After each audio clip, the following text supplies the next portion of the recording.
What's up, Wargamers? Welcome back to World of Wargaming. I'm Isaiah. Today I invite you to pull up a chair, grab a beverage, and a tasty snack, and let me talk at you for a minute. Today, I'd like to talk at you about this game, Forbidden Psalm.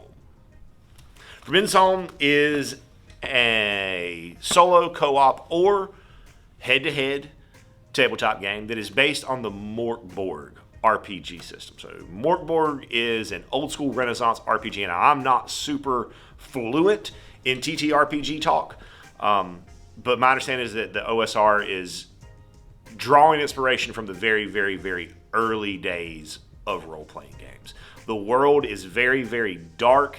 Doom, it's like playing a game inside of a doom metal record or black metal record. I like it. So the Morkborg system, I understand, is kind of an open source kind of system. Like anybody can take those rules and use it to make something. And this creator used it to create several games, actually. So we've got Forbidden Psalm, which is your fantasy Doom RPG kind of setting.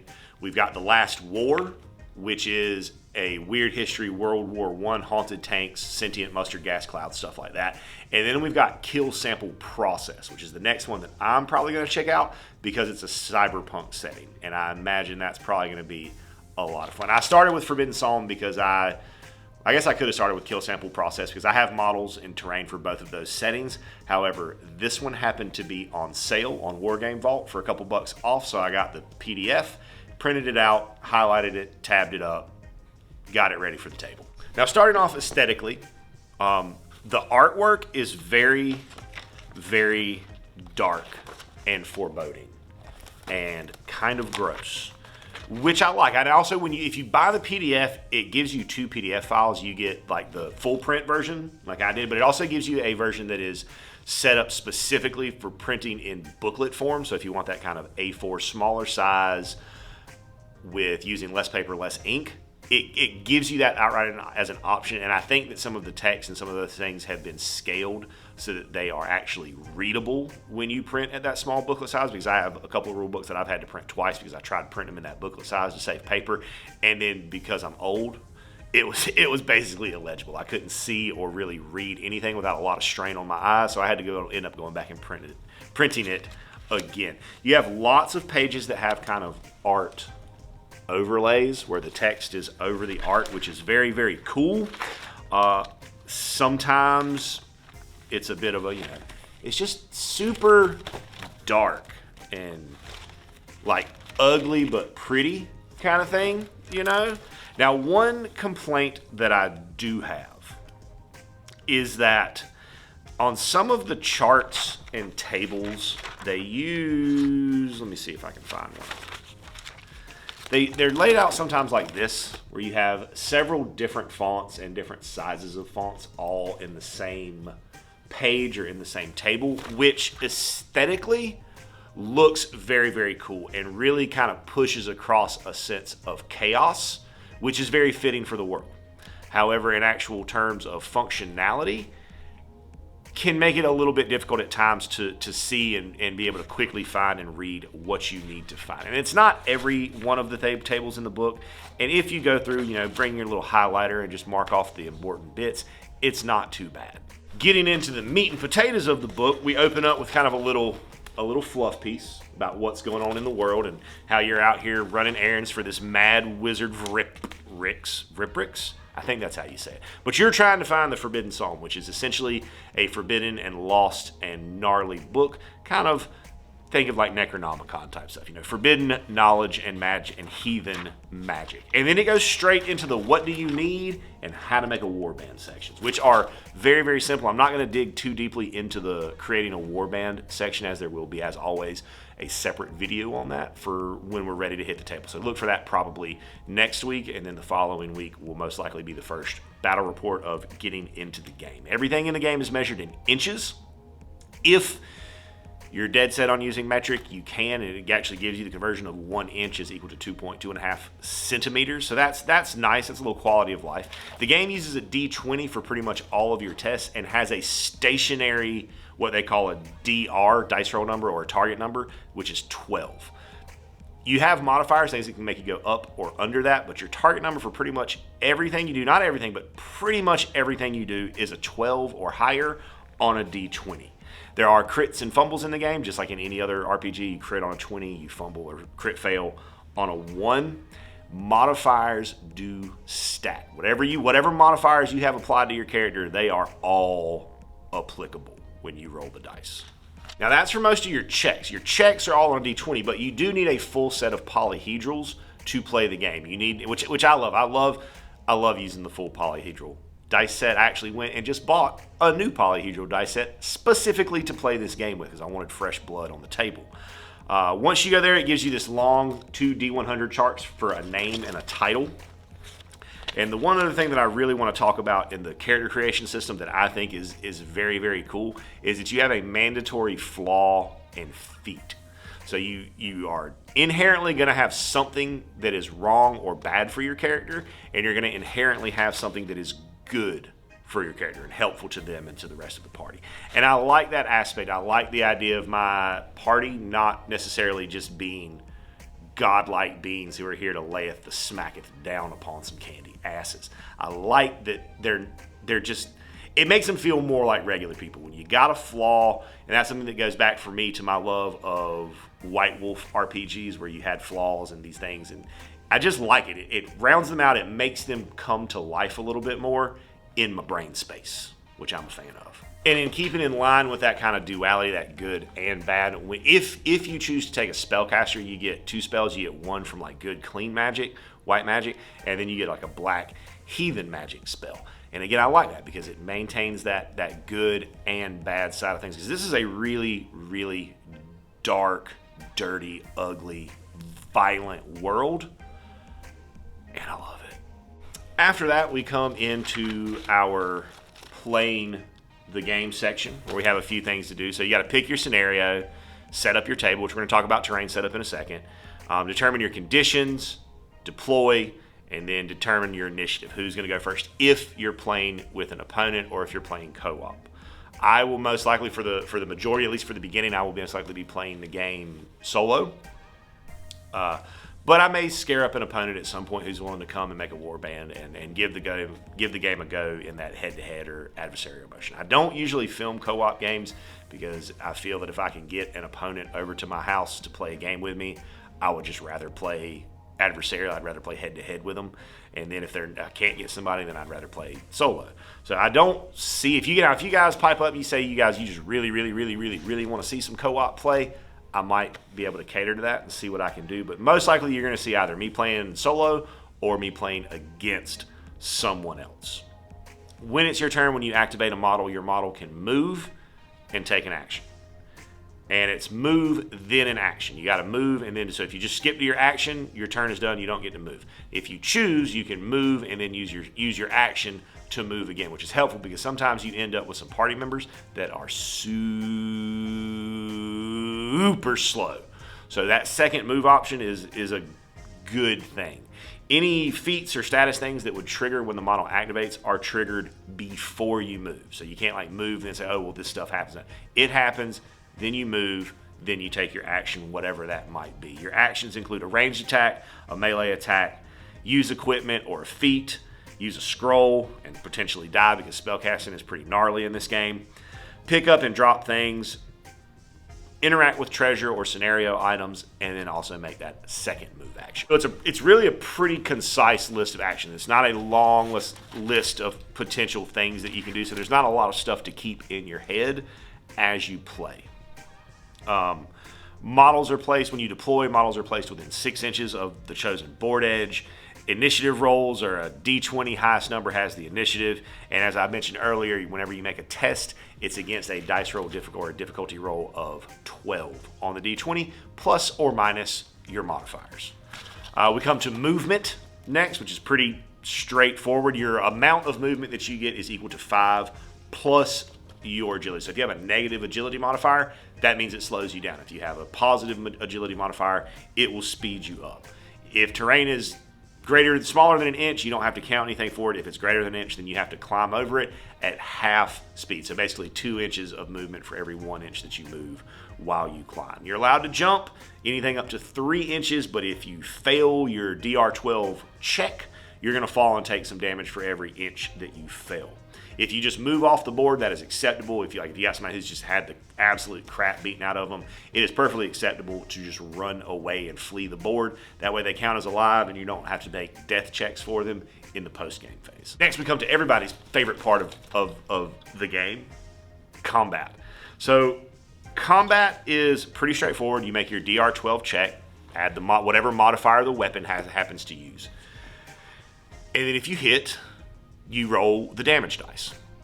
Each weapon has a different, so like a Warhammer is a D6, your fists are 1 damage, some things are a D4, some things are higher.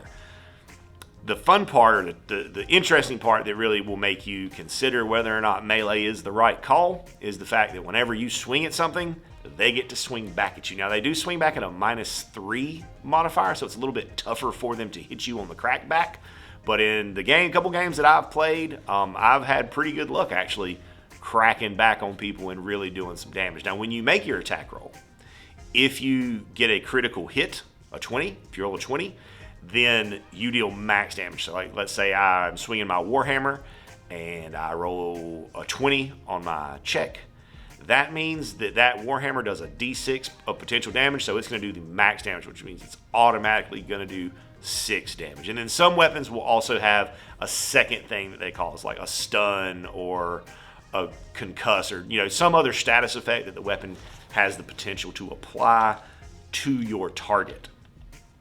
Going on, if you fumble, if you roll a 1, you just drop your weapon, and I assume it falls on the ground, and then you would have to spend an action to pick it back up, which is interesting. I like how that throws in more interactivity with the board. It brings in that board as kind of your third player or your second player if you're playing solo. It gives you something else to interact with and something else to consider, especially with melee. With ranged attacks, your range is 12 inches for all your ranged attacks. If you're in close combat, you cannot make a ranged attack. And if you are in any way obscured, if they're in any way obscured or cover or anything like that, it's a -3 to the roll. You also have to keep up with ammo. You don't just have an endless supply of arrows. You have ammo that has to be purchased for your weapon, and whenever you shoot it, you expend one of those ammo.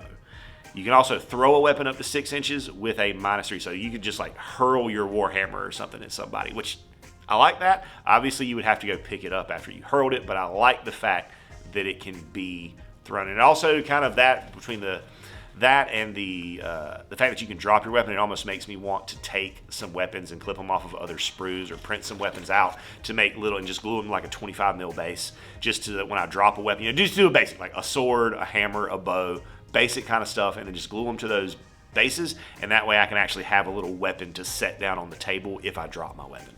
So that's another kind of side project kind of thing that it spawns. And then later, I can always use those for objective markers, weapon caches, whatever. But it seems like a very simple and fun little side project to do for the game, just to make it a little bit more immersive as opposed to just setting down a random thing. Something else that I do like about the weapon system is that it accounts for if you only have a ranged weapon and you're in melee, you could definitely swing your bow like a club and whack somebody with it. It's not going to be the most efficient weapon, but it's better than your fists, which just do 1 damage. I think a makeshift weapon is maybe a D4 of damage. So it at least gives you some kind of option in melee if all that character has is ranged weaponry. As I mentioned earlier, each weapon has a damage dice associated with it. If your target has armor, you roll your damage dice. Let's say I'm sticking with that Warhammer example. Let's say I roll a 5 and my opponent has medium armor, which gives you a 2 that you can subtract. I would deal 3 damage there because you subtract the armor value from the damage roll, and whatever's left is the damage that pushes through. Now, if you're stuck in combat and that's not where you want to be, you are not obligated to stay in combat. There is an option for breaking away, disengaging from your opponent. However, they have a chance to stop you. So if you're locked up within, and in combat is within an inch, not necessarily base to basis, within an inch, the enemy has the chance to stop you. So they have to make an agility test on that standard DR of 12. If they succeed, you don't get to move. If they crit, nope. If they fumble, you can move and make an action. Normally you would just be able to move. And if they crit, they get to attack you. You don't get to move, and they get to attack you. So the option is there, but there's always that chance that in breaking away, you could very easily get your bell rung. So morale has a cool way of working in this game. In some games, if you fail a morale test, you just pick the model up and it goes away. I like that in this game it has kind of a routing mechanic similar to what you have in Warlords of Erewhon, where if you fail a test, you don't just immediately pick the model up. They will make a full move action towards the nearest board edge and then stop. And then on their next activation, you take the morale test again. If you fail it again, they keep moving. And it keeps going like that until either they run off the board or they pass the test and stay. If you are running out of combat due to a failed morale test, the enemy does not get to try to attack you for disengaging. You just move away, you just break and run. Things that can make you take a morale test include if you receive a critical hit, if you strike a downed enemy, when a model's HP is equal to or less than 0, it is considered down. So I'm going to have to double check and make sure I'm reading that right, that it's if you swing at the downed model, you take the critical. That's the way it's written, so that's what we're going to go with. I'm going to double check and make sure that I'm understanding that correctly. Now, when a model is down, that means that it's been reduced to 0 or less hit points, but you don't remove the model from the table immediately. Once you're down, you lay it down face up. If it takes any more damage, it is immediately killed and you flip it over to lay it face down. Now, this next part, this is cool because this is part of that kind of RPG aspect that the game system is built off of, and that's the fact that you have to take a death save. And that's the end of the series. So that's kind of par for the course for narrative kind of games, but the fact that they call it a death save, that he calls it a death save, I enjoy a great deal. So the death save is your toughness test against a difficulty rating of 6. On a fail, you're dead. On a pass, you're wounded, so you get to roll on the injury. You have to roll on the injury table. You can lose an eye, break a leg, lose an arm, whatever. And on a crit, you roll on the injury table, but you also get a new feat. So even though something bad is happening, you got something good happening at the same time to balance that out, which I like. I like when stuff happens on crits and fumbles because it adds another layer of randomness into the mix, which I deeply and thoroughly enjoy. Which brings us on over to spellcasting, which, as mentioned, is kind of deadly. So when you want to cast a spell, it is a presence roll with your standard DR 12. If you pass, then you're going to get your spell off. If you fail, you're not. Now, if you crit...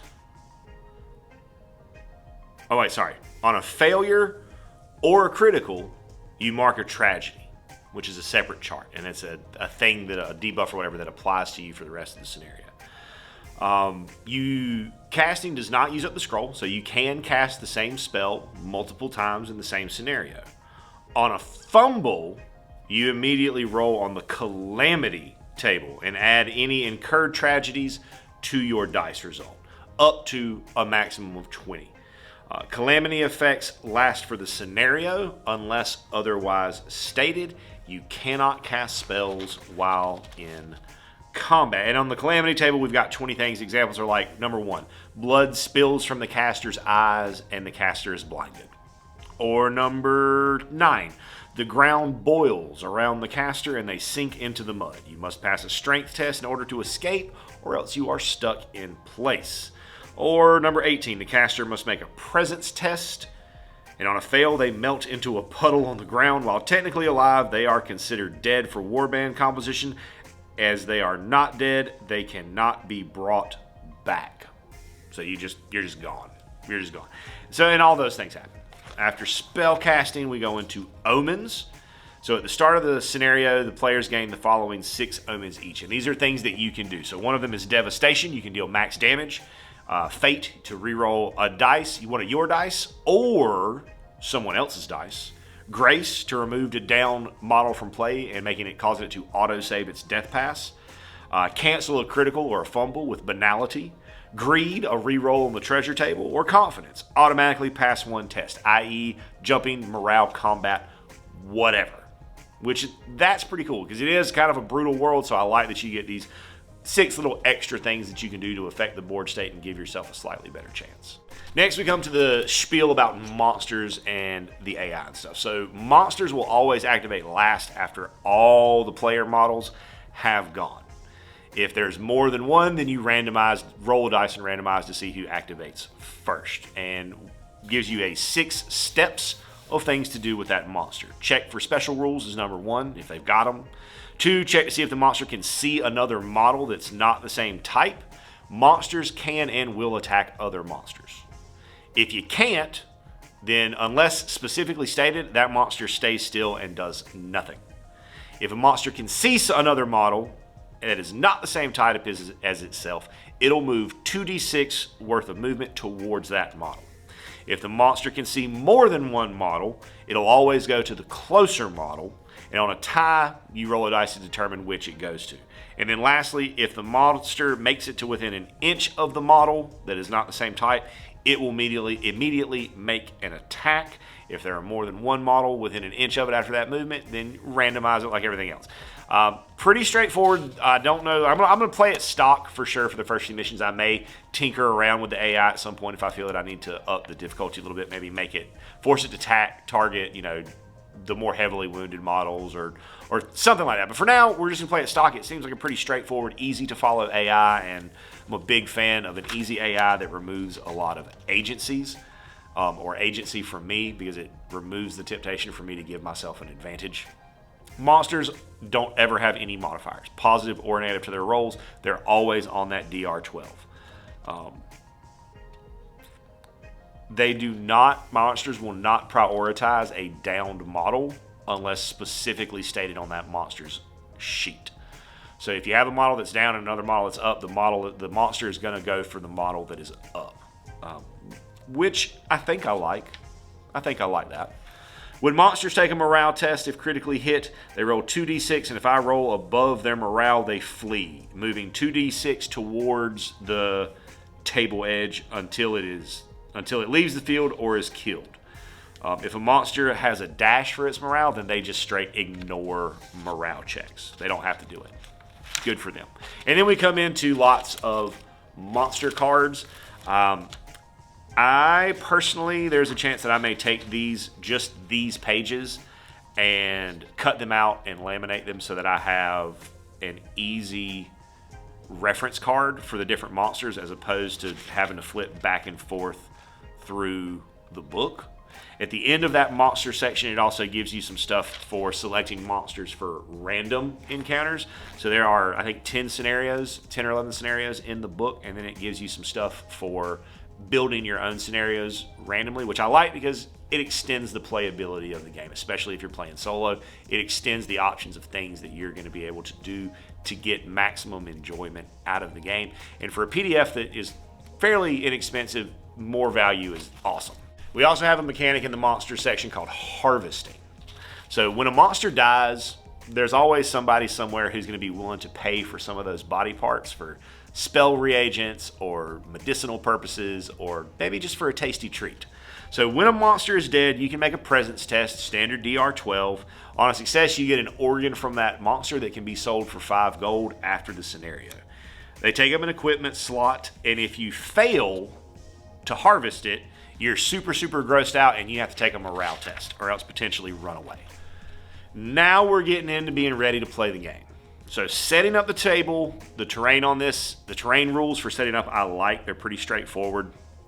And obviously it's going to encourage you to use as much line of sight blocking stuff as possible, which I try to do anyways, because games are usually not fun or as fun if everybody can just see straight across the whole board the entire time, because then you don't have to move. And if you're not having to move the models around the table, that detracts from the fun. At least for me. The movement is one of my favorite parts of Wargaming. I like the shooting and the DACA and the combat, but the movement is one of my favorite things, and being forced to make decisions about your movement in a tactical and strategic manner. It's why I like games with airplanes and boats so much. So when you're setting up your terrain, each person starts off by setting up a single piece. Then you roll a d6 and add the number of pieces of terrain that are currently on the table.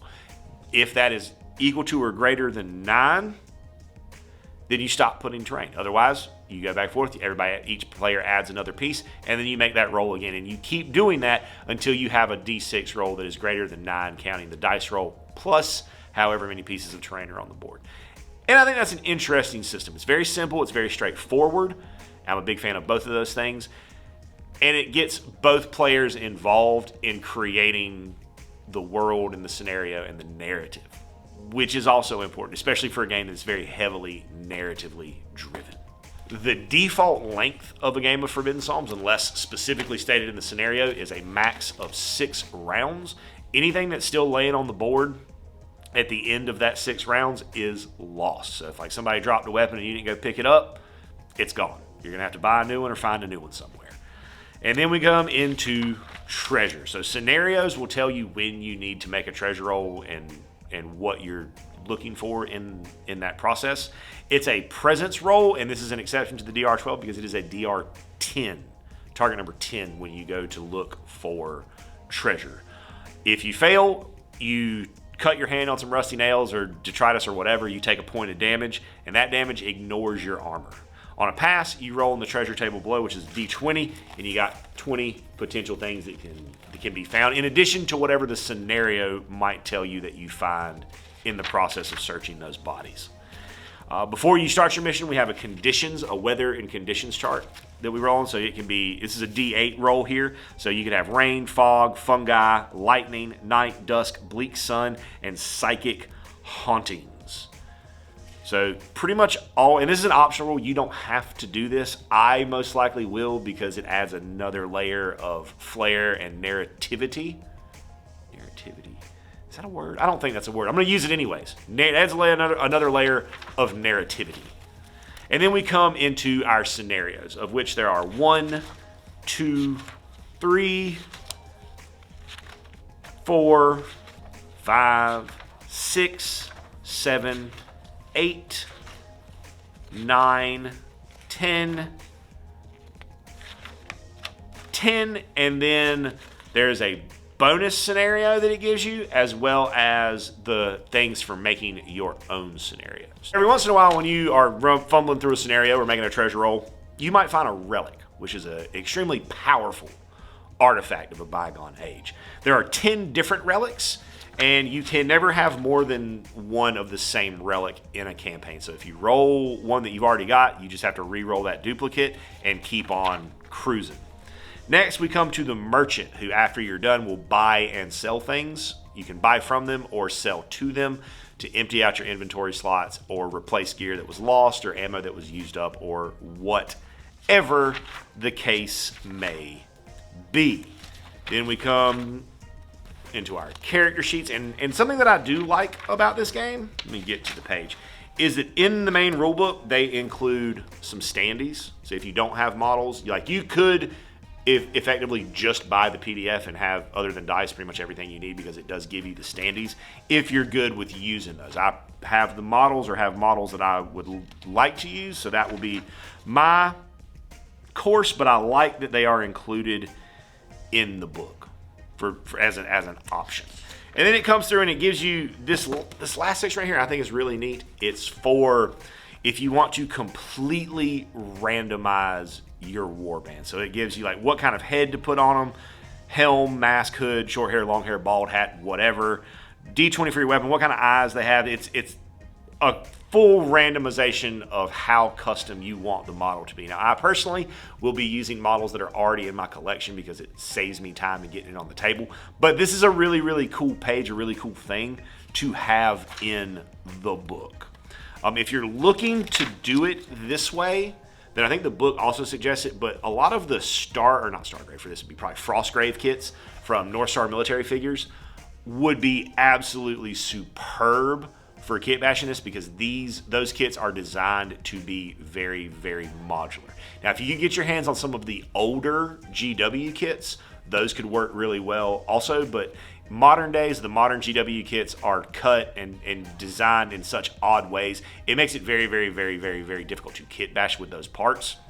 So maybe better off, if you're looking to do some kit bashing for this game, I would highly recommend checking out the Frostgrave kits or the Ghost Archipelagio kits for Oathmark from North Star Military Figs, because they're going to give you probably the most bang for your buck as far as different parts and the ease of modularity of converting those parts. And then we come to the end of the book. That's it for Forbidden Psalms. And there are several expansion pieces for this game. So if you play through everything in the core book and you just want some more content for it, there are some modules and other expansion contents out there that add in some rules. I haven't dug into this, so I'm not exactly sure what they contribute to the game, but I'm sure they probably add like some new weapons, new spells, different things like that. I'm excited to check them out eventually. So, final synopsis.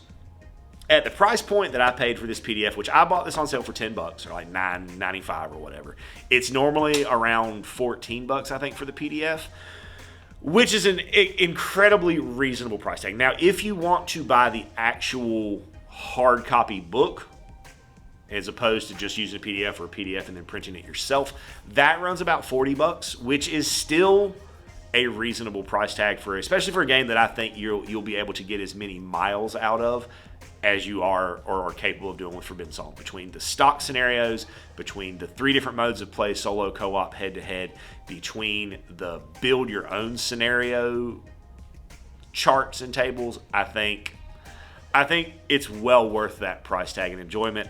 I really like the setting. I like this super dark, desolate, and dangerous setting.